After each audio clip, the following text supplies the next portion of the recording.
A'udhu billahi minash shaitani rajim. Bismillahir rahmanir rahim. Suma mbokk yi ma jàkkaar lool maa ngi leen di nuyu di jël nuyoo bi di ko teg ci loxo Madame la Présidente Mbène Faye, ma sœur, di nuyu le rapporteur général du budget, di nuyu le ministre des Finances et du Budget, Madame le secrétaire d'État auprès du Premier ministre en charge des relations avec les institutions, porte-parole du gouvernement, Mesdames, Messieurs les honorables députés, Mesdames, Messieurs les collaborateurs des ministres, Mesdames, Messieurs les représentants de la presse. Je voudrais d'emblée, à la suite de mon passage devant la Commission des Finances et du Budget élargi le 17 novembre dernier, remercier chaleureusement les honorables députés de l'intercommission pour l'examen et l'adoption en première instance du budget du ministère de la Famille, de l'Action sociale et des Solidarités. Permettez-moi ensuite de féliciter Monsieur le rapporteur général du budget pour la qualité et la fidélité du rapport, pour lequel nous avons déjà transmis nos observations. Monsieur le Président, Madame la Présidente, Monsieur le rapporteur général, chers honorables députés, c'est avec un profond sens du devoir et de responsabilité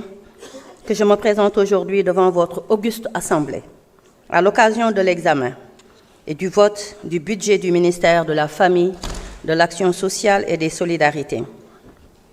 Le budget que j'ai l'honneur de défendre aujourd'hui n'est pas un simple document technique. Il représente un engagement collectif envers nos familles, nos enfants, nos personnes âgées, nos citoyens les plus vulnérables et plus largement en faveur de la cohésion sociale de notre nation. Dans un contexte marqué par des défis sociaux croissants, ce budget traduit la volonté du gouvernement de renforcer les solidarités, de protéger les plus fragiles et d'investir dans l'avenir de notre société. Je viens donc partager avec vous, de manière transparente et responsable, les orientations majeures, les priorités stratégiques et les réformes nécessaires qui guideront notre action au cours de l'année à venir. Aujourd'hui, je me tiens devant vous avec une détermination claire, dire la vérité, assumer nos responsabilités et refuser les demi-mesures. Chacun ici connaît la vérité. Le Sénégal traverse une période d'exigence sociale sans précédent. Les inégalités persistent, les familles vulnérables se multiplient, les demandes sociales sont plus pressantes. Le budget que nous examinons aujourd'hui n'est pas un exercice comptable, c'est le test de notre courage politique. Il est une boussole morale et sociale, pas un simple tableau de chiffres. Ce budget est offensif parce qu'il refuse de laisser nos concitoyens régler seuls les factures de la précarité. Nous ne votons pas un budget aujourd'hui. Nous traçons le destin social de notre nation. Les choix que nous faisons aujourd'hui façonneront le visage du Sénégal de demain. Ce budget est une ligne de vie pour des milliers de familles. Car au Sénégal, nous ne parlons pas de chiffres, mais nous parlons de familles qui survivent, de femmes qui se battent, de jeunes qui espèrent, de personnes âgées ou en situation de handicap qui attendent encore le respect que la nation leur doit. Une nation se juge à la manière dont elle traite les mains fragiles qui se tendent. Protéger les familles, c'est protéger l'âme même de notre société. Nous ne pouvons plus détourner le regard de ceux qui se battent en silence. Je veux être très claire. Une nation qui laisse pour compte ses personnes âgées, ses handicapés, ses talibés ou ses familles déplacées à la marge de la dignité n'est pas une nation qui avance. La solidarité n'est pas une option, c'est le ciment de notre société. Une société juste est celle qui ne laisse aucun citoyen sur le bord du chemin. Parce que la dignité n'attend pas. Et parce que la République ne peut plus être absente là où la souffrance est la plus forte. Ce budget du ministère de la Famille, de l'Action sociale et des Solidarités est une ligne de front. Et j'assume de le dire ici, nous n'avons plus le droit de gérer la vulnérabilité comme une simple rubrique budgétaire. Chaque franc consacré doit devenir une action qui transforme une vie. Nous plaçons la transparence au cœur de notre action. C'est une exigence et non un slogan. Très chers honorables députés, le social n'a plus besoin de compassion, il a besoin d'action et de vérité et de courage politique. Ce budget est une rupture avec l'inaction, avec l'indifférence, avec l'inaudibilité des plus faibles. Nous n'allons plus accompagner, mais nous allons transformer. Soutenir ce budget, c'est soutenir les familles qui se battent, les enfants qui attendent, les femmes qui portent ce pays, les communautés qui ne peuvent plus être laissées seules. Nous voulons construire un Sénégal social nouveau avec la solidarité comme moteur, pas comme un symbole. Le Sénégal change. Les attentes de notre jeunesse changent. La relation entre l'État et les citoyens change. Je vous appelle à voter ce budget, non pas pour faire plaisir à un ministère, mais pour prendre position pour la dignité, pour la justice sociale et pour l'avenir du Sénégal. Ce budget est une main tendue, une promesse tenue et une responsabilité assumée. Ensemble, bâtissons un pays où la solidarité n'est pas un mot, mais une force vivante. ci dolli rek di wax ni gannaaw bu ñu sante ñëpp ñu fi jël kàddu gannaaw bu ñu rafetloo contribution yépp nag ndax bu ci nekk pour leeral askan wi rek a tax ñu def ko may ñaan ñu may ma ci ni ma ko mëne def ci nag sama kéemtalaay kàttan ma jéem a tontu andi ay clarification mais surtout dalal xelu sénégalais yi nga xam ne ñu ngi ñuy seetaan ndax nag ñoo waral mbaboor mi question yu bari posé nañ ko fi mais comme ni ko ñu bari wax xalaatee xëy na wax ci ministère de la famille de l'action sociale et des solidarités war naa mën a jël lu ëpp 40 minutes moo tax dañu koy tënk ndax c'est un ministère transversal. C'est un ministère qui a des programmes à la limite qui touchent beaucoup de sectoriels. Donc, mënuñu ci wax ci 40 minutes. Li leer ba leer mooy lépp luñ fi waxul après dinañ ko yónnee ngeen jot ci ndax li ñu temps bi may rek la ñu mën a jël. Madame la présidente moom daf maa daal di jox 40 minutes. Bon, sama càmmiñ nee na may na ma 10 minutes xaw ma ndax yoon wi maye na ko donc bu fekkente ne loolu la kon ma jàpp ne am naa 50 minutes waaye mën naa am sax ma wax 50 minutes. Oui, dégguma. C'est bon pour les 50 minutes. Macha allah, merci beaucoup Faye Biram Penda Wagan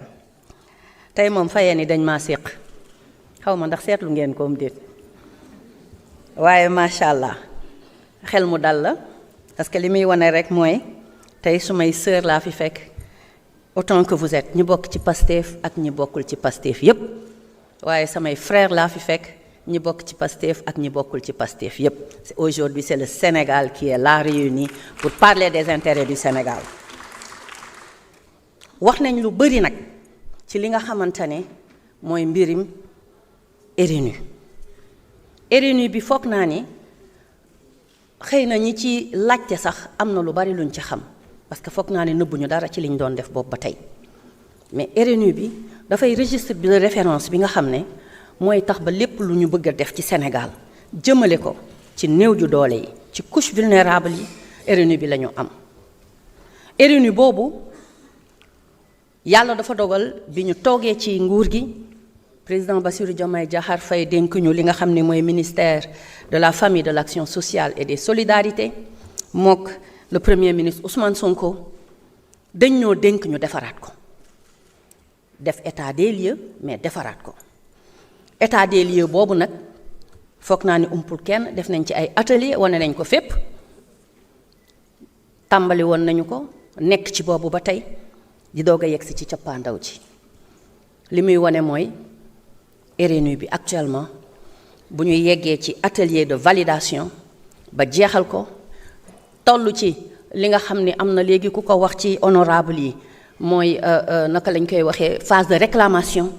parce que am na foo xam ne nag bu ñu fa tolloo population yi seen bopp dañuy ñëw tamit wax seen xalaat donc ku ci gis loo xam ne jubul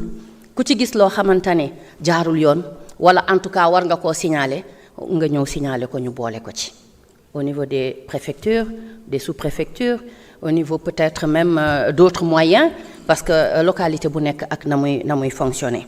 mais di wax ni rek RNU boobu fi mu nekk ni toll nañu ci jeexitalu liggéey bi foog naa ni ANSD ñëpp xam nañ liggéey bu am solo bi mu ci liggéey mais di wax rek ni la DGPSN ak le PAPSA liggéey boobu lañ ca waroon def yëpp def nañ ko ci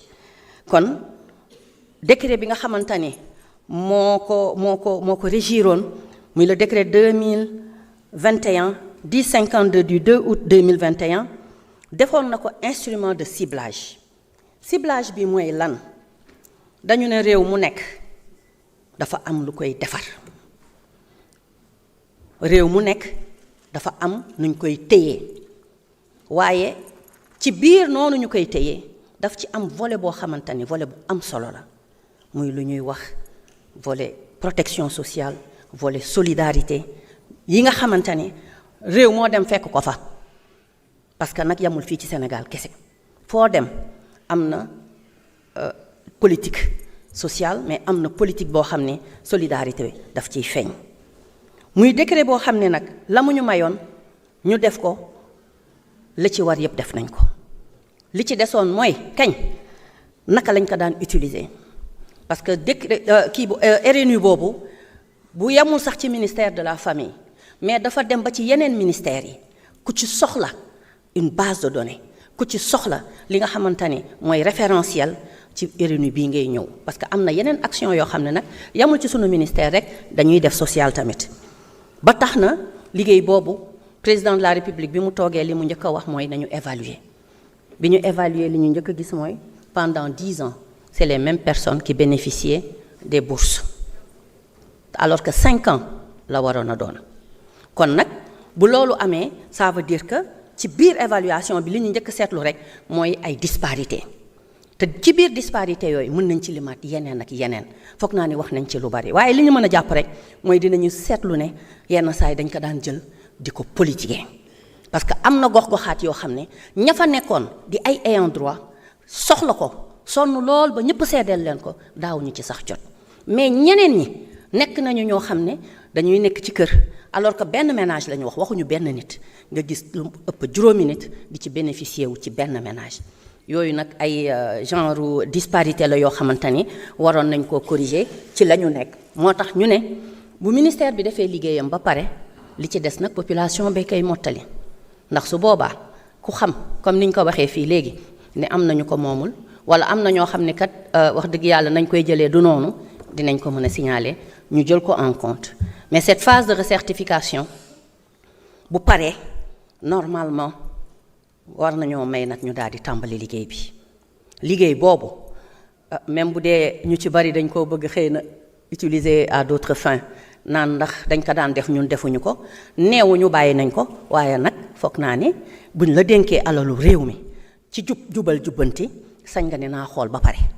soo xoolee daal dina nag léegi naa fexe nag dem ci tànk yi foog naa ne buñ ko narul woon def duñu voter budget bi ci budget bi 35 milliards yi nga xamante ni moom la ñu finance jox pour ñu dugal ko ci naan nag dañ koy wàññeem duñ ko wàññi foog naa ni réew mi état bi ñu ko fekk amuñu ñun choix li ñu naan ku ñuy xawma lan doo taamu voilà kon foofu loolu li ma fa bëgg a wax mooy ndimbal la ñu wax waaye nag ci li nga mën ci li nga am ndax situation bi ñu fekk fii ci réew mi wax naa ko léegi à l'entame de mes propos en français mooy situation bi ñu fekk réew mi dafa metti lool nag parce que nag bu dëgg jotee dañ koy wax Sénégal doon fi def social sa xajatu fi Sénégal di fi fayeeku salaire sa xaju fi woon monsieur le ministre des finances a ngi nii toog xam na bu baax li ñuy wax te boobu ba tey ñu ngi dimbali boobu ba tey ñu ngi jàppale boobu ba tey ñu ngi def li nga xam ne moo ñu war en tant que ministère mais di wax ni RNU boobu bu paree du yàgg balaa weer at bi di jeex dinañ ko livrer dinañu tàmbaliwaat bourse de sécurité familiale yi maintenant y a un problème y a un souci gis ngeen ko ci budget bi LFI bi 35 milliards moo ci nekk alors que normalement ci ñeenti trimestres yi war nañ koo romb ñu ngi am ay pexe yu ñuy seet ñu ngi waxtaan ak ministre bi ñu ngi waxtaan ak premier ministre ñu ngi xool pexe pour que suñ ko mënee defaraat ci LFI ci LFR ñu xam ni danañ ko jot dinañu fexe ba mu nekk ca la mu nekkoon man nag bëggoon naa mu yokk ndax man dama proposé woon plus waaye li mën a nekk mooy nekk parce que nag li fi am rek ngay demee marché ku nekk moo xam la nekk ca pañeem donc loolu mu yor rek lay mën a demee marché mais ñu ngi ñaan yàlla mu yokku li tax parce que ñun ñoo xam fi dëkk bi mettee ñun ñiy dem ci dëkk yi di dem ci gox-goxaati di def le tour du Sénégal j'ai fait plus de 10 000 kilomètres en 1 an kon xam naa fi metti ci Sénégal day metti nga koy xalaat waaye doo ci am pexe fi nga war a yam rek ngay yam looloo tax ba nii laa mën a waxee waaye di ñaan yàlla nag mu may ñu ba xëy na réew mi gën a naat bu naatee ak yeneen système de protection sociale yi nga xamante ne ñun fas yéene nañ koo indi dina tax ba képp ku ko yeyoo ci réew mi ñu jox ko ko. dégg naa léegi sama sœur Awa Seck honorable député Awa Seck di wax ci handicapé yi di wax ni ñoom systématiquement dañ leen ko war a jox ànd naa ceeg yow waaye nag comme dañoo nekk ci réew moo xamante ni réewum kii la naka lañ koy waxee réew moo xam ne ñëpp ñoo bokk chance ñëpp ñoo tolloo dañuy muy ci équité du ñu nekkoon nañ jox rek ñi bàyyi ñee parce que am na ñoo xam ne xëy na handicapé wuñu waaye sonn nañu lool xëy na ba raw sax ñi handicapé bu loolu weesoo ñu ñëw nag léegi ci li nga xamante ni mooy PNBSF bi PNBSF bi lan moo ko waraloon dañu ne ñun Sénégal politique familiale lan lañ ci bëgg parce que am réew soo ko bëggee naatal am réew soo ko bëggee téye ba ñu dëkk ca réew ba xam ne am nañu fu ñu bokk waaye ñu dëkk ca réew ma xam ne kat ndeke yëg nañ leen dangay fexe ba ku nekk am ci la mu ca war a am moo tax ñu ne ñun dañoo bëggoon jël lépp jaarale ko ci famille bi la famille pour le rôle central qu'elle joue la famille comme première institution mais la famille comme le premier sanctuaire ndax nag ci famille lay jógee di génn waaye lépp ci famille ba lay mujjaat kon rôle famille dafa am solo c'est un rôle incontournable mais ci biir famille ñu gis ne suñu bëggee mu am épanouissement parce que loolu la ñu bëgg réew moo xam ne réewum naataange lay doon réew moo xam ne famille ba ca boppam ku ci nekk di nga yëg sa bopp ne yow mii kat am nga foo bokk kon li ñu ci doon xalaat njëkk mooy ne nañu fexe ba protéger xale yi nañu fexe ba protéger jigéen ñi jàppale leen surtout nag pour une autonomisation économique durable qui est une des premières instructions du président de la République mais une famille boo xam ne ña ca am way laago dinañ leen toppatoo famille boo xam ne ña ca néew doole mais surtout nag ñi nga xam ne ñoo ñu féetee mag un clin d'œil au doyen Alla Kane à qui je rends un vibrant hommage parce que wax na dëgg dañoo war a féetale sunu mag ñi nga xam ne ñoo ñu féetee mag ñu féetale leen fi nga xam ne dañ leen war a privilégié ndax lan mag dafa jara bàyyi ci réew Wolof Njaay moo ko wax waaye mag mu mel nii rawatina donc c'est l'occasion vous me le permettrez Madame la Présidente de rendre hommage à ce grand monsieur ndax waxtu bii mënoon na ko fekk feneen waaye mi ngi taxaw tey jii di wax ci mbir yi ba léegi nii mi ngi wax li nga xamante ni moo jëm ci liy développé Sénégal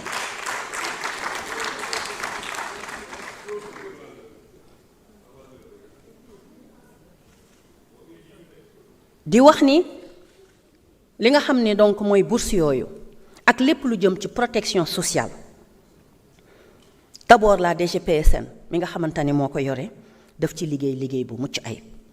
ma ciy jaajëfal sama càmmiñ Matar Sène pour liñ ko fi seedeel yépp mais surtout pour taxawaay bi nga xamante ni am na ko ci liggéey bi muy liggéey boo xamante ni d'abord mooy fexe ba jàppale famille bi parce que lépp nag ci famille bi la ba tey ku ci nekk la mu yellool nga jox ko ko te foog naa ne mi ngi ciy def lu am solo en dehors des bourses de sécurité familiale y a le programme yokku koom-koom bi nga xamante ni tamit looloo ko tax a jóg parce que dañu jàpp ne nit ki soo ko jàppalee juróomi at xanaa boo ko dee dimbali bu yeggee ci benn étape war naa mënal boppam wala boog ñu jàppale ko ci activité génératrice de revenu muy fanweeri junni yoo xam ne dañ leen koy jox ci programme yokku koom-koom boobu encore une fois pour jàppale leen ci mais li ma doon wax ci disparité yi rek ba tey autant ci bourse familiale yi autant ci programme yokku koom-koom boobu nekk na ay jafe-jafe yu bari yoo xamante ni am nañ ko ci parce que xëy na ña ko yellooloon dëgg am na ñu ko ci doon jot moom ko waaye am na ñoo xamante ni mënoon nañ koo jox ñeneen ñoo xam ne ñoo leen tane donc DGPSN di ci liggéey bu mucc ayib mais toujours ci protection sociale foog naa ni mën nañ ci jàll y a la CNCSU ñoom ñi nga xamante ni ci wàllu couverture sanitaire universelle dañu ne ñoom it ni ñuy taxawoo njaboot gi ni ñuy taxawoo njaboot bi ci li nga xamante ni mooy protection jëm ci ñi néew doole d'abord xale yi nga xam ne ñu ngi doog a judd 0 ba 5 ans jigéen ñi nga xam ne ñu ngi wasin yenn saa yi ci conditions yu metti muy li nga xamante ni mooy par césarienne waaye aussi mu amoon fi plan boo xamante ni ñu ngi ci doon liggéey mu nekkoon plan bu am solo daan jàppale wax dëgg yàlla population yi di le plan Sésame mais di wax rek ni fii ñu toll ni actuellement malade yi nga xam ne dañoo am insuffisance rénale ñu leen di woowee les dialysés CNCSU mi ngi liggéey ak ñoom liggéey bu am solo di leen jàppale c'est l'occasion aussi de féliciter d'encourager mon frère Séga Gueye mi nga xamante ni moo ko jiite ñooñu nga xamante ni am nañu dialysé ba léegi nii matalaguñ leen malgré tous les efforts qui sont faits ñu ngi leen di jàppale des milliers de personnes mais si je vous dis que ba léegi nii am nañu liste d'attente boo xamante ne nii presque 2000 personnes ñu ngi ci di xaar xam ngeen ni loolu metti na loolu nekk na loo xam ne xëy na un jour dina saafaraw mais en attendant ñi xam dialyse mooy lan ñi xam lan la dialyse di jariñ doomu aadama ñi ko mënul a bénéficier naka la ñuy def loolu tam nekk na li nga xamante ni soo leen gisee ma leen di wax jafe-jafe yi en même temps c'est surtout pour que ngeen xam ne damay defaale plaidoyer pour ngeen xam ne koppar yi ñu dénk ministère bi doyul waaye comme li ma ko waxee liñ fi fekk bariwul donc dañuy jéem a débrouiller ak moom mais ministère bi nekk na ministère bi nga xam ne moom la ñu waroon gënoon a doter en ressources financières parce que li muy gérer les inégalités li muy corriger les disparités yenn saa yi mu nekk ci conditions yoo xamante ni dafay jafe ndax foog naa ni li nekk équité sociale équité territoriale ci ministère bi lañ ko dénk mais di wax ni rek li nga xamante ni mooy la CNCSU dénk nañ leen aussi li nga xam ne moo jëm ci assurance maladie assurance boobu dañ koo bëgg systématiser pour tous les Sénégalais en attendant ñu ngi ciy dem par pàcc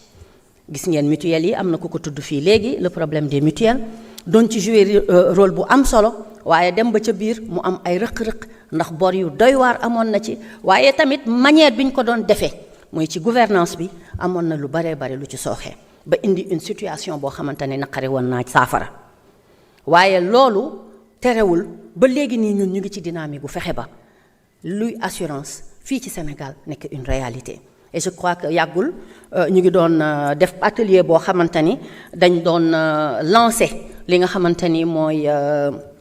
stratégie bi jëm ci adhésion systématique ci ñi nga xamante ni ñoom la ñuy wax le secteur informel bien que namm nañ leen ko tuddee waaye foog naa ni kenn gënu leen a formaliser ndax ñoom buñ ci duggoon tey jii ils représentent presque 70% donc de la population au Sénégal ci li jëm ci mbirum koom ci mbirum liggéey foog naa ne dina am solo parce que ñoom mooy ñi nga xam ne bu ñu feebaree duñu am fu ñu dem dañuy génnee seen bopp xaalis fay donc loolu mën naa nekk une solution pour ñoom mais yamuñu foofu dañu bëgg dem ba yegg ci étape boo xam ne képp kuy sénégalais boo feebaree da ngay am benn ci registre national unique bi la ñuy jaar mais da ngay am benn numéro boo xamante ni boo fa demee dinañ la mën a faj te foog naa ni carte yi commencé nañu génn mais di wax rek ni le ministère de la famille de l'action sociale et des solidarités mission wam bu weesoo protection sociale boobu ñu wax ci li VBG muy les violences basées sur le genre muy parce que ci programme bi laa bëgg a wax rek tënk ko fa mais bu weesoo aussi li nga xamante ni mooy protection de la femme protection des droits des enfants protection des droits de la jeune fille nekk na loo xamante ni mission bi dafa laaj toute une panoplie de projets et de programmes yoo xamante ni moo ñuy may ñu mën ko dérouler mais yooyu yëpp bu ci nekk ci budget bi am na luñ ci laajoon waaye bu ñu seetee ba ci biir am na luñ ñu ci jox li ci des nag xam naa ni après dana ñëw yàlla na ko yàlla indi mais en tout cas on va se débrouiller pour travailler avec li nga xamante ni mooy les moyens du bord. ci biir loolu ñu ne naka la ñuy def pour que jigéen ñi mën a jàpp ci liy doxal kër gi naka la jigéen ñi mën a jàpp ci liy doxal kër gi mooy ñu fexe ba ñu am une autonomisation cette autonomisation des femmes nekk na loo xamante ni ala kulli àll mënut a ñàkk ndax xam nañ ne xëy na ñi góor ñi la ñuy am ci biir kër gi matewul mais charge yi duñu wàññeeku donc il faut ñu am nu ñu jàppalee la femme pour son rôle de socle de la famille mu mën a jàpp ci li nga xam ne mooy doxal kër gi looloo waral donc président de la république bi mu ñu ko santee ñu teg ci ay waxtaan teg ci gëstu ba nga xamante ne projet yi nga xamante ne yépp amoon nañ ko dañ ko ñoŋal fexe ba teg ay projet yoo xam ni dañuy jàppale jigéen ñi ci biir ministère bi mu am ay mécanismes yoo xam ni moom la ñu bëgg jàppale jigéen ñi mécanisme yooyu d'abord mooy fexe ba dajale leen organiser leen structurer leen fexe ba fédérer leen ñu bokk gis-gis parce que mbir mi nag c'est l'occasion de remercier aussi l'honorable député Tafsir Thioye mbir mi nag mbirum seetaat doxalin baax na ci seetaat doxalin bi mooy lan effectivement s'il y a des problèmes d'or c'est parce que peut-être dans la famille il y a eu quelques failles mais xëy na aussi ci kër gi la jógee génn ci mbedd mi léegi kon nan la ñuy def mooy jéem a waxtaanee waat nag li nga xam ne mooy valeur retour aux valeurs bokk na ñun ci sunu programme xool nu ñuy defaraatee famille bi la famille un modèle de famille bi nga xamante ni dinañu may ñu yegg fi ñu bëgg a yegg ku nekk am rôle bu mu ciy jouer et quand je parle de famille je parle pas de famille nucléaire mais plutôt d'une famille sénégalaise boo xam ne ña ca war a nekk ñëpp dañ ciy nekk parce que valeur yooyu ñuy wax bokk na ci ñu xam ne dans la famille ku nekk da nga am rôle boo ci war a jouer ba ci rôle éducation bi nga xam ne xale bi jàngi ci école bi sax war nañ ko mottalil ci biir kër gi moo tax ñu ne bu ñu fexee ba famille bi am stabilité famille bi am épanouissement je crois que ce sera facile après pour que ñu mën a génnee Sénégal ci li mu nekk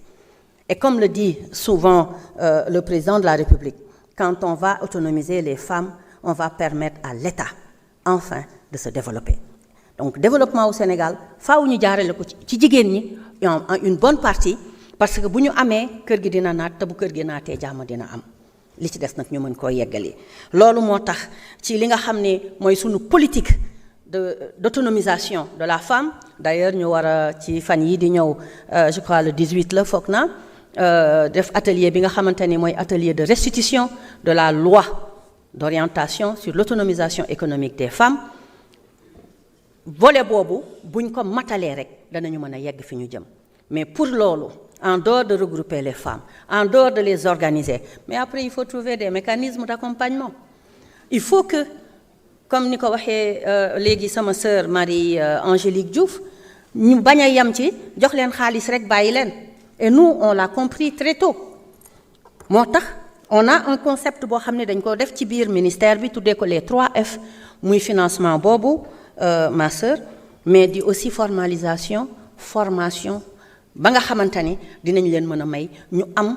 une qualité de production qui leur permettra de se faire labelliser, de se faire certifier, mais surtout d'avoir la possibilité de faire la commercialisation comme il se doit. Et loolu aussi ñu ngi ci organiser ay foires yoo xam ne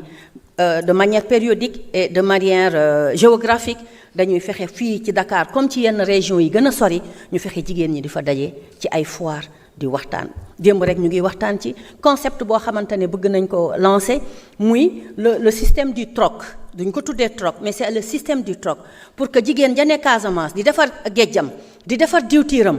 su bëggee xaalis wala mu soxla fii ca Dakar wala mu soxla waalo ceeb wala mu soxla ca Saalum bisaab wala buy du jël xaalis jënd ko mais dañ leen di dajale ci foire boo xam ne ku ci nekk boo ñëwee la nga indi na mu toll ca xaalis dina la may nga yóbbaale lu ni mel wala lu li nga bëgg ci xaalis ba mu tollool. loolu tam nekk na système boo xam ne dañu xalaat ne mën na jàppale jigéen ñi parce que jaay mu jeex yombul balaa ngay jaay ba bëgg utaat li ngay soxla mën na bañ a mate donc peut-être xëy na ki soxla nga jox ko li mu soxla moom it bu ko amee mu jox la li nga soxla mën na ko yombal. foog naa ni nag bon soxlawul nekk fi di wax li ñu def yëpp parce que on a effectivement fait beaucoup de choses déjà avec le programme PUMA le programme PUDC. def nañu li jëm ci matériel d'allègement yu bare foog naa am na honorable yu ko fi wax muy ci ay moulin muy ci ay table de séchage muy ci lépp lu jëm ci ay frigo congélateur muy lépp loo xam ne ay kii d'emballage la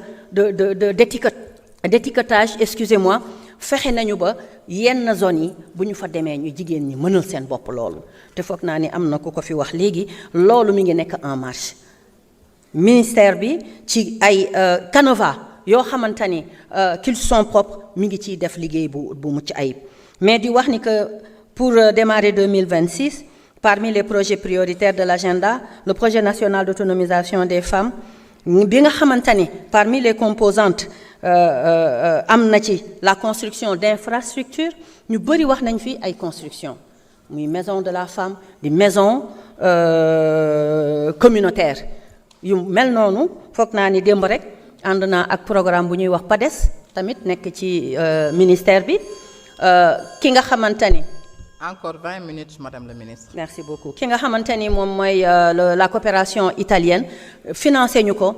démb rek maa ngi dem recevoir 1200 femmes yoo xam ne ñoom ñëpp ku ci nekk tubaarkàlla macha allah dans les réseaux du Sénégal am nañ ci taxawaay boobu mais di wax ni aussi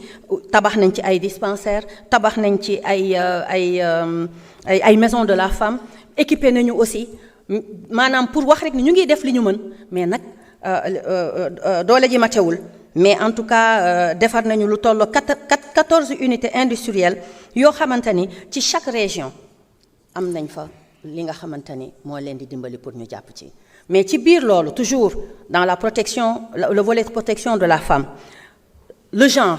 wax nañ ko fi léegi bi nga xamante ne dañ koo limité ci égalité femme homme du leneen ci ñun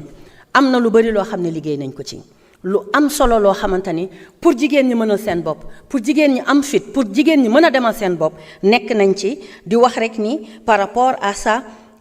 am nañu ay centres d'accueil dans les régions pas toutes les régions comme je le dis suñu yéenee nag mooy couvrir région yëpp mais y a des régions yoo xam ni am nañ fa ay centres d'accueil yoo xam ni pour jigéen ñi nekk victime ci loolu ñu jàppale leen ci donc fan yii rek laa ci ubbi ñeent yoo xam ne diggante Kaffrine Fatick Dakar ak Kaolack nekk na ay centres yoo xamante ni li ñu bëgg mooy di ko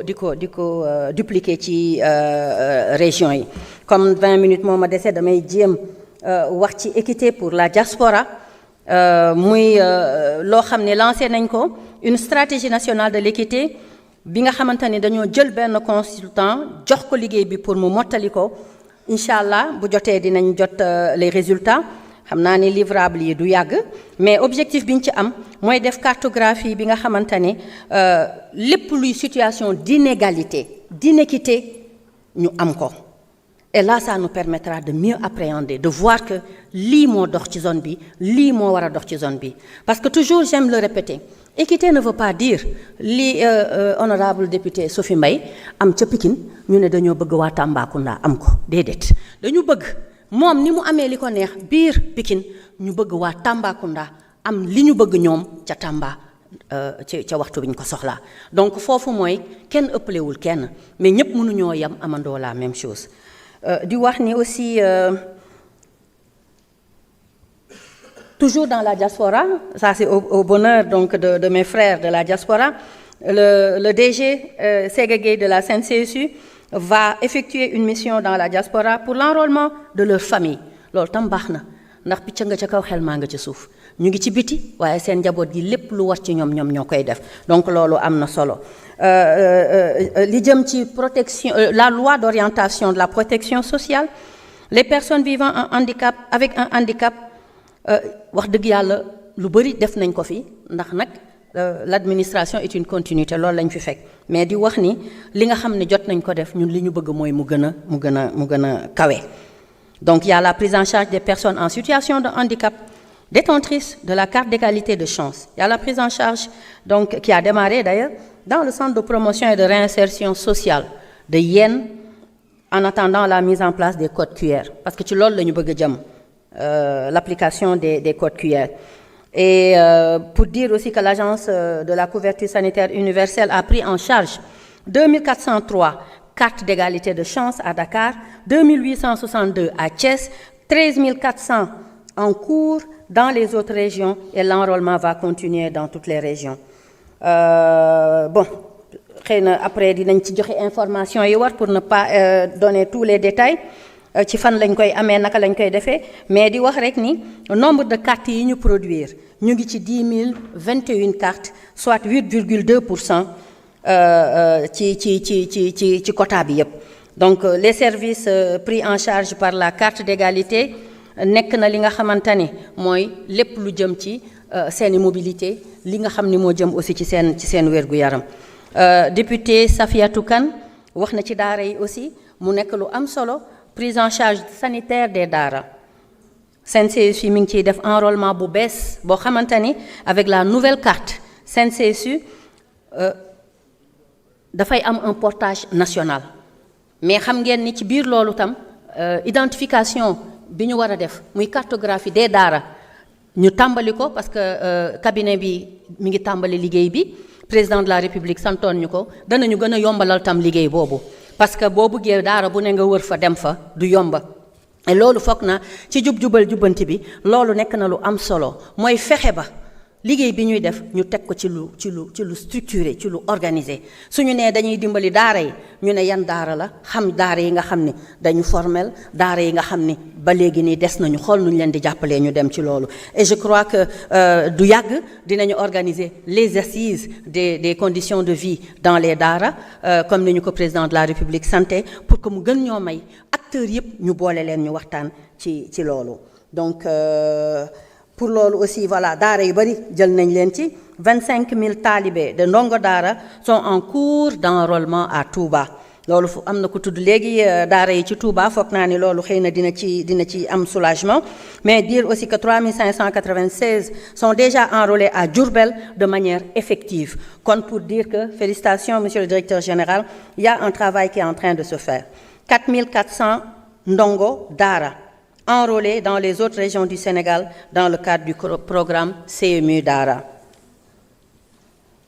Pour aussi corriger, pour les cartes d'égalité de chance, ce n'est pas 10 000, mais 100 028 cartes d'égalité de chance. Donc, machallah, la sœur Ndeye Awa Dieng, foog naa ni yow ca Diourbel waxatoo dara Koumba Ndiaye pardon foog naa ni ca Diourbel waxatoo dara ndax la nga fa am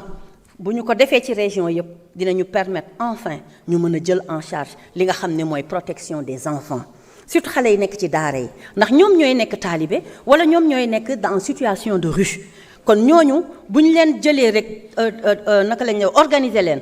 teg leen ci ay structures yoo xamante ni état bi da koy xam dina gën a yomb pour ñu taxawu leen. am na ko wax tamit ci mbiru xale taalibe yi nekk na problématique bu métti ñuy ñaan yàlla mu taxawuñu ci ñu ngi ciy liggéey lu am solo avec la direction de la protection de l'enfant et de la protection des droits des enfants muy lu ñuy organiser très souvent avec le ministère de l'intérieur et parfois de la justice parce que bu ñu yeggee ci benn volet comme li am fan yi nii donc dafay yegg ci justice mais pour dire que rek dañuy organiser yenn saa ay campagne génn ci biti fexe ba waxtaan ak xale yi yóbbu leen ci conditions yi nga xam ne dinañ leen fa mën a téye ba mu jot ñu delloo leen seeni famille te am na ci ay centaines d'enfants yoo xam ni delloo nañ leen mais le problème récurrent c'est que boo leen di delloo yenn saa yi bu dee ci daara yi la dañuy génnaat donc loolu tam laaj na ñu def li nga xamante ni mooy lël bi moo tax assise boobu dina apporter une solution ci problématique bi yépp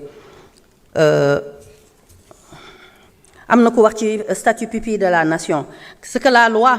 sur les pupilles de la nation de 2006 qui a été élaborée à la suite du drame regrettable du Joola tey jii la loi a presque 13 ans 19 ans je dirais bon c'est la raison pour laquelle mon département a entrepris les consultations pour réviser la loi parce que jot na nag ñu seetaat ko moo tax y a un projet de décret pour ñu décliner nag léegi les conditions parce que bu njëkk dañ doon wax ñu doon liggéeyal réew mi ñi nga xamante ni dañoo nekkoon ci liggéey dara dal leen ci waaye foog naa ni bi problème mu ex-détenu victimes yi amee ak yeneen foog naa ni nekk na loo xamante ni war nañ ko seetaat parce que mënuñoo jël ku nekk dugal ci dañuy defaraat décret bu bees xam naa ni président de la République dina ci taxaw pour que ñu mën leen a jël mais dire que donc le travail a commencé en tout cas avec l'ONPN et l'échéance est fixée en 2026 pour déposer le projet de loi sur la table donc du secrétaire général du gouvernement léegi nii maa ngi wax ci ay victimes foog naa mën naa dugg ci sujet bi nga xam ne peut-être ñu bëri moo leen gën a intéressé aussi balaa temps bi di jeex muy le problème donc d'assistance aux ex-détenus dégg naa ci lu bari discussion yi animé na mais je pense que wax dëgg yàlla man foogoon naa tey kenn du ko fi posé sincèrement parler parce que foog naa ni lu waroon lëndam leer na li leerul woon wax nañ ko kon ku bëgg a dégg di nga dégg li am solo mooy ex-détenu yooyu ñëpp xam nañ ne ay sénégalais lañu kon am nañu sañ-sañ dimbali leen su fekkente ne ñu ngi ci ay situation li ma wax barki démb la foog na dafa leer mooy ñun en tant que ministère de la solidarité nous pouvons aider tout Sénégalais en situation de précarité ou en situation de vulnérabilité mais ex-détenus yooyu duñu ay Sénégalais c'est des Sénégalais dëgg la naam ku mu neexul ndax kuy jéem ci nit dara nit kooku yàlla dogal bon ci ay pexeem ak dogalam nit kooku nekk ci situation ñu war ko dimbali nga continuer non seulement yaa ngi ko doon pexeel yaa ngi ko dóor yaa ngi ko tëj yaa ngi ko def li nga ko def yépp yàlla sunu borom ñii dee nañu waaye ñii dund nañu nga ne ñu dund nañu dee loolu mënul nekk on est le ministère de tout un peuple on est là pour tous les Sénégalais te nag en tant que maman de tous les Sénégalais mënuma leen a seetaan te loolu waxoon naa ko maa ngi koy répété waat li ñu defal ex-détenu yi ñi feebar foog naa ni wax naa ko dimanche ku déglu samay kàddu dama ni li déclenché sax ministère bi tàmbali c'est parce que ñi feebaroon ba sonn la ku amul yërmande ci koo xamante ne mi ngi ci diggante dund ak dee wala bal nekk ci tànkam wala bëtam pat wala ñu dagg loxoom defuñu ko sa mbokk waaye bu ñu ko defee sa mbokk doo ko wax te loolu nag nekk na loo xamante ni bu fekkente ne suba Cour des comptes day ñëw maa ngi koy xaar parce que je pense que li ñu def dañoo def li ñu war par souci d'équité mooy li ma doon wax léegi équité mooy ki nga xam ne lu mu soxla ñu fekk ko fa jox ko ki feebar ñu jox la këyit jox la photo yoo xam ne soo ko xoolee sa xel day wëlbatiku da ngay jooy man sama ministère foofu mooy ministère bi nga xam ne moo gën a metti ci Sénégal ay mettit rek la ñuy faj ay naqar rek la ñuy saafara kon loolu foog naa ni du woon sujet bu ñu war a indiwaat fii parce que bu dee pour éclaircissement foog naa def naa ko maintenant su dee dañu war a joxewaat encore ay clarification ñu ngi déglu rek on est dans toutes les dispositions. Je pense que am na question écrite sax bu ma ci jotoon est-ce que du sama frère Mbaye am na benn courrier bu ma yónnee woon question écrite mais li ma ciy wax rek mooy ma lay jaajëfal yow Tama di la seedeel sa témoignage bi nga ma defal Kisumu laa la xamee mais ci Kisumu laa la découvrir te xam naa ni nit ku baax nga ndax keroog nekk nañ ci jafe-jafe yu metti xam ngeen boobu nekkuñu woon ci pouvoir bi ci opposition bi la ñu nekkoon donc ñun amuñu woon moyen ñoo doon fayal suñu bopp ñëpp yóbbu nañu seeni maire nag mais ba ñu demee ndeysaan mu am situation yu metti yu ñu fa dund il a dit nañ ma njëkk a toppatoo ba pare balaa ñuy toppatoo kenn loolu baax na ma seedeel ko. Donc merci beaucoup mais pour wax rek ni concernant les 5 milliards le premier décaissement a été effectué en décembre 2024. Alors je peux bon temps bi mayuñu ko mën nañ leen ko jox ces détails peut-être par courrier mais 2024 décembre la ñu commencé jot les décaissements je crois que bu njëkk bi 500 millions la woon après 800 millions au niveau du fonds de solidarité sunu càmmeñ bay di ñaa yore ko liggéey ci moom it liggéey bu mucc ayib ñu wëlbatiku joxewaat encore benn 250 millions fan yii nii je crois qu'il y a une semaine la ñu jotaat encore benn 250 moo tax ma ni ci portefeuille boobu 1 milliard 800 millions lañ ci jot te loolu ñu ci wax noonu la demee mais nag ñu ngi ñaan enveloppe bi ñu gën a déployer mën ñoo permettre ñu def ci li ci war parce que fa mu war a dem nag dina fa dem parce que ñi ko soxla yeyoo ko démb gis ngeen leen ñii di soox ñii di ram yaa naa qu'on a même amené à l'étranger parce que seen bakkan xajoon na ci donc amuñu choix te loolu dafa am coût te ministère bi antanu ko mais dans la ligne aide et secours du ministère mais aussi au niveau de la délégation générale à la protection sociale mi nga xamante ni moo njëkk a génnee moom ba mu coono yi amee ma jaaxle dama leen woo ne leen ana ngeen Matar ne ma ayca on peut commencer génne na ci 128 ou 160 et quelques millions yoo xamante ne ni dimbalee nañ ko ñooñu mais ñooñu bañ leen koy jox dañu xam ne sénégalais lañu ku ci santul Jaañ yaa ngi sant Faal wala nga sant Jéey mbaa nga sant Fay kon nag doomi Sénégal la ñu yeyoon dañ ko ñu jox leen ko. leneen li mooy bi ñu demee ba xam ne nag moyens yi ñëw na c'est en décembre qu'on a commencé à donner le montant de l'assistance aux ex-détenus yi nga xamante ni mooy 500000 500000 yooyu dégg astaghfirullah 500000 voilà 500000 yi li ci des nag muy ñi nga xam ne dañu leen waroon jox 10 millions 10 millions boobu ñun sax xeeb nañ ko ndax ñun ñoo gis famille yi ñi dee li ñuy dund ñun ñoo ko gis barki démb yaa le vieux Jabaté nga xam ne doomam Jibi Jabaté dafa dee beneen doomam Youssou Jabaté actuellement nekk ci diggante dund ak dee biñ ko joxee 10 millions dafa ni yenni ngeen ma yal na leen yàlla fay ndax man doo nga fi nekk di yëkkati sama doom di ko tëral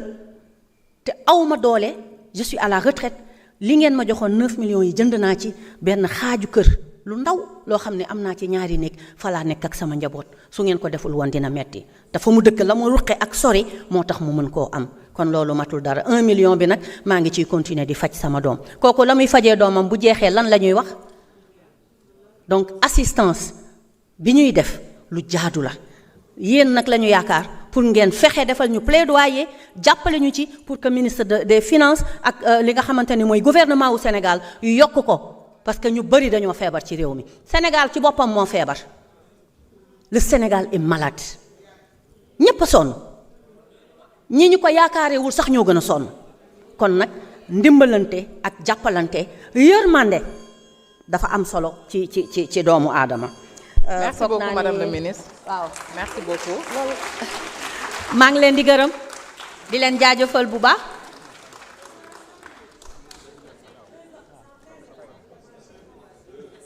moom dafa mel ni présidente tey moom daf maa contre.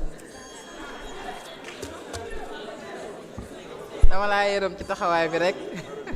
5 minutes je vais résumer pour 5 minutes. waaw donc damay tàggoo ci 5 minutes yi parce que mënuñu wax lépp mais li ñuy wax mooy gannaaw bi ñu dundee li ñu dund yëpp ci réew mi coono gi bari man li may ñaan sénégalais yi boo rawatina sama càmmiñ lee Abdou Mbow li ma lay ñaan mooy nga dawal yërmande yërmande dafa baax. Tu es mon frère wax dëgg neex yàlla aw ma benn xarma yàlla ak yow ak ñi nga nekkal ah Fa Binta maa ngi lay nuyu yow tam sama belle-sœur moom sama bàjjanu doom yi la ah macha allah donc ñu seq jàmm ak salaam waaye comme fagu ñu waxante dëgg nag foog ñu yegsi ci dawal leen yërmande mënu leen indi réew mi fii ngeen ko indi ba pare wëlbatiku nag ne kenn du defar il faut ñu rectifier di wax ni voilà li ci des dafa bari mais dinañ ko yeggali ci li nga xam parce que li mooy li ma doon wax rek normalement hein, par devoir d'équité on devait nous donner au moins 1 heure de temps et demi parce que ministère bi mission am dafa yaatu mission am dafa bari lool ba nga xam ni mënoo waxandoo lépp ci benn te bu ci nekk nag dafa xóot je crois que donc j'ai parlé de tout bu amee lu ma war a peut-être revenir at ñu fàttali ma ko macha allah kon nag alhamdulilahi rabbil alamin maa ngi leen di féliciter di leen jaajëfal di leen wax ni c'est ensemble que nous allons construire notre pays ce Sénégal là yéen a koy doxal teg ñu ci yoon ñu wan leen naka la ñu war a def ñu ngi leen di jaajëfal bu baax a baax di wax ni César ñu bëri gërëm nañ ko Mariam Soda foog naa ni nekk na loo xamante ni mi ngi ko fay liggéey ma koy ñaanal lu baax a baax ndax li muy def Sénégal yëpp ma woo di ma ko wax alhamdulilah le fonds de solidarité monsieur Baydignan la même chose waaye problème mu transparence bi rek lay tàggoog yéen jubal jubbanti lañ ñu wax su ma bëggul woon lu leer bëgguma lu jub du ma jël ab magistrat ma def ko directeur de cabinet mon directeur de cabinet est un juge ndax lan bëgg lu leer ndax ragal ndax ministère bi ma yore moom day ministère ministère bayre la waxu xaalis dafa yomb moo tax ba toujours dama naan rek balaa may def naa leen laaj ñoom ñi et c'est l'occasion de leur rendre hommage tout mon cabinet et tout le ministère maa ngi leen di jaajëfal bu baax a baax di leen remercier madame la présidente donc je vous retourne la parole merci beaucoup. Merci beaucoup madame le ministre. Monsieur le ministre des Finances et du Budget, vous avez 5 minutes.